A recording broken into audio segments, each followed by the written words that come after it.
Hello mga kabukikay! Another day, another vlog na naman tayo ngayong araw. Kaya guys, tapusin nyo itong video at panoorin nyo yung napakagandang result. Kaya let's go, samahan nyo ako! So guys, hello guys! Ngayong araw nga pala is meron na naman sa atin nagpagawa ng money bouquet. So guys, inihanda ko nga muna lahat ng gagamitin natin. At syempre, ang hindi mawawala dyan ang mga money na gagamitin natin sa money bouquet. So ang next naman natin na gagawin, syempre lalagyan natin ng protection. At ang gamit natin dyan yung plastic. Para naman safe na safe dyan yung ating money at hindi siya magkanda punit-punit para sa ilalagay nating stick glue dyan mamaya. So by the way, dito nga pala sa video to, so isisiksik muna natin yung mga gusto magpa-shoutout dyan. So shoutout nga pala kay Sian, kay Angela, kay Vanessa, kay Agustin at kay Chanel. At hindi lang yan guys, kasi meron pang mga batang nagsipuntahan dito para magpa-shoutout.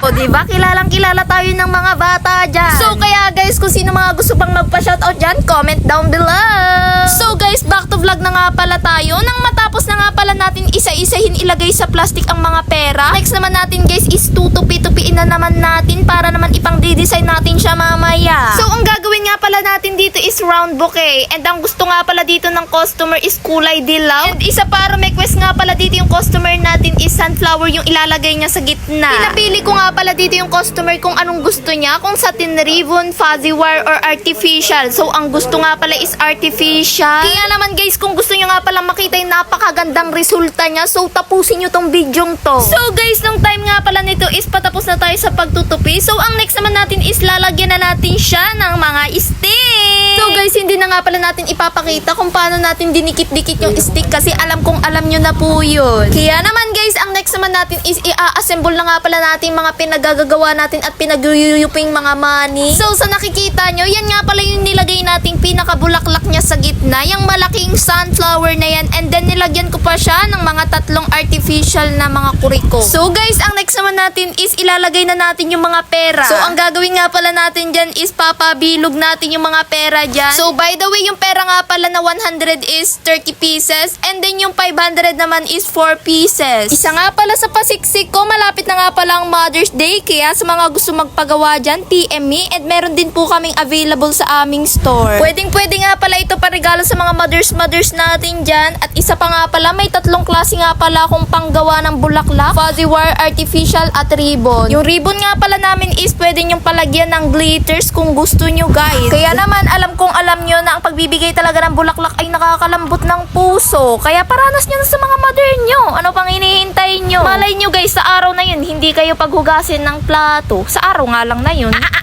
So guys, back to vlog na nga pala tayo. So nung time nga pala na yun is tapos na tayo magtuhog-tuhog niya. Ginawang sinulbot. Siyempre hindi pa pala tapos. Lalagyan pa nga pala natin dyan ng pangtaklob sa chismis. So ayan guys, sa nakikita nyo, nung time nga pala na yun is napakaganda talaga ng pagkaka-arrange ko dyan sa bulaklak na yan. Lalo talaga yung mga pagkaka-arrange ko dyan is saktong-sakto talaga. Minsan kasi guys, yung mga perang nilalagay natin hindi sakto, kaya iniisipan pa natin ng napakagandang design. Charis!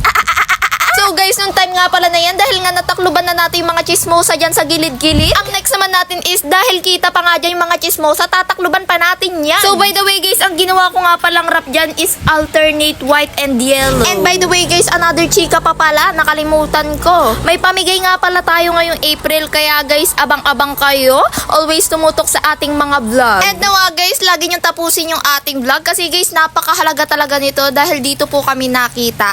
At saka guys, kapag meron nalabas ding mga ads sa inyo, so tapusin nyo rin pala yun. Okay guys, napakahalaga po nito, kaya maraming salamat po sa mga tumutulong dyan. And by the way guys, maraming salamat nga pala sa mga taong palagi nagsosupport sa ating mga vlog, sa mga always na nagko-comment, nag-share.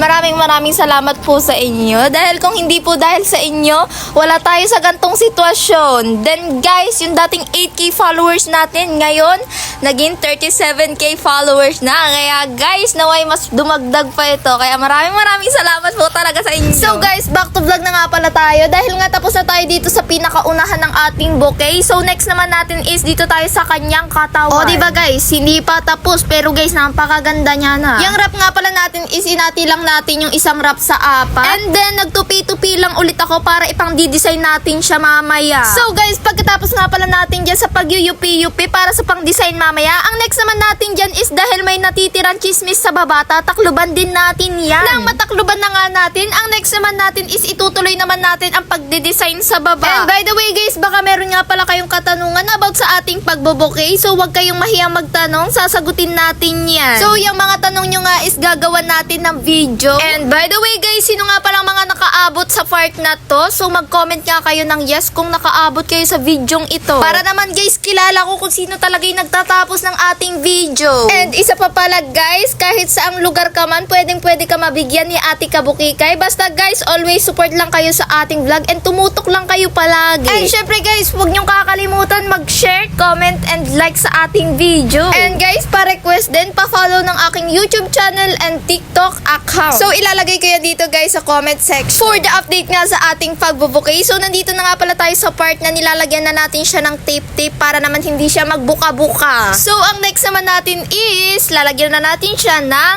ribbon. So guys, ito nga pala yung pinakahuling ginagawa natin sa ating bouquet and lalagyan pa natin yan ng mga butterfly. So dito lang kayo guys dahil nga nandito ka na din. Dito ka lang muna. Kasi guys, papakita pa natin yung overall na look niya. Kaya dyan ka lang. Gumawa nga pala ako dyan ng 2 ribbon para sa kanyang harap at likod. So, ang next natin is i-stick glue na natin siya para talaga matapos na yung ating napakagandang bouquet. So, guys, hindi lang pala yan ang ating ribbon. So, may ilalagay pa tayong ribbon effect dyan na parang fairy siya. So, papatungan pa pala natin yun para isang dagdag rin sa napakaganda nating bouquet. Syempre, nang matapos na natin lagyan ng mga kurikong dyan sa ating mga bouquet, ito na nga pala yung hinihintay nyo, the final look. So, di ba? Pakak na pakak. Yellow na yellow. Ang ganda niya. Kaya guys, kung nagustuhan nyo to, comment kayo dito sa baba. And dito nga nagtatapos yung ating vlog. So, don't forget to follow, share, comment, and like to this video. Bye-bye!